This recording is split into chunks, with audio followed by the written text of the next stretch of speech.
Videomu izleyen herkes salamlayıram. Videoma xoş gəlmisiniz. Bugün çox gözəl bir reseptlə qarşınızdayım. Həm görünüşünə görə, həm dadına görə möhtəşəm olan bu poğaçaların reseptini öyrənmək üçün videomu da izləməyə davam edin. Kəsmikli poğaçalar üçün bizə lazım olan ərzaqlar bunlardır.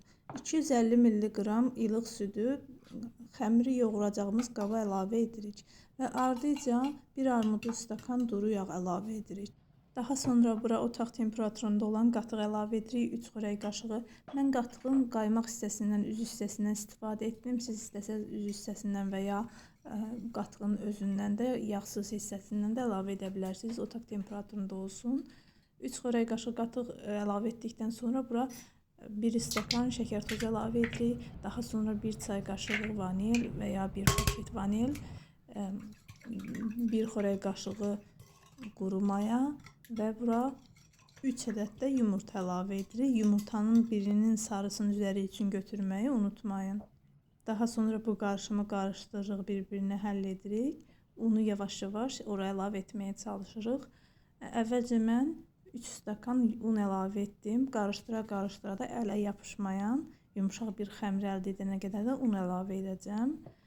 Əvvəlcə 300 stakan un əlavə etdim. Daha sonra yenə də 300 stakan əlavə etdim. Yenə də qarışdırmağa davam etdim.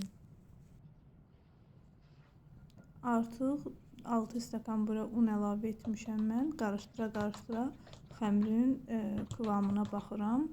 Daha sonra görürəm ki, xəmir toparlanmağa başlayıb və biraz yumuşaqlığı var. Əlavə 1 stakan da un əlavə etdim bura. Ümumilikdə 7 stakan un istifadə etdim bu xəmir üçün.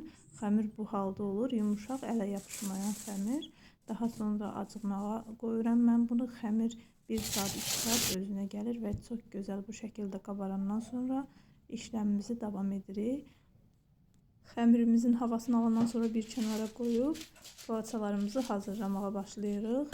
Mən içlik olaraq kəsmikdən istifadə etdim. Siz istədiyiniz içlikdən hazırlaya bilərsiniz. İçərisinə cem qoya bilərsiniz, şokolad qoya bilərsiniz. Hər cürə hazırlaya bilərsiniz.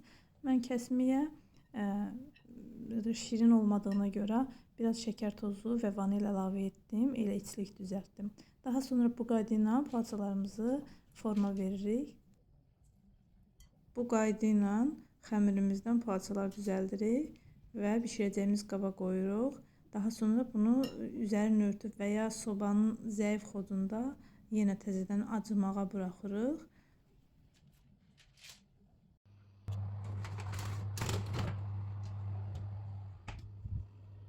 Qabaran poğaçalarımızın üzəri üçün bayaq xəmirdən qalan 1 ədəd yumurta sarısına 1 xörək qaşığı duru yağ əlavə edib çalırıq.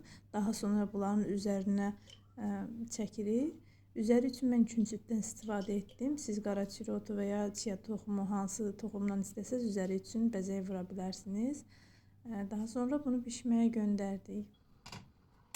Mən sobanın alt üst rejimində bişirdim. Çox gözəl də alındı. Hər kəsə hazırlamağı tövsiyə edirəm. Çox gözəl poğaçalar alınır. Çox rahatlıqla işə və ya uşaqların məktəbinə qoya bilərsiniz. Gördüyünüz kimi artıq sözə ehtiyac yoxdur.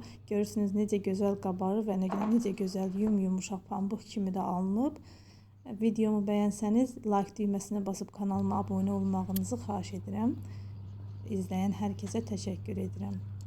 Gələn videolarda görüşənə dək hələlik.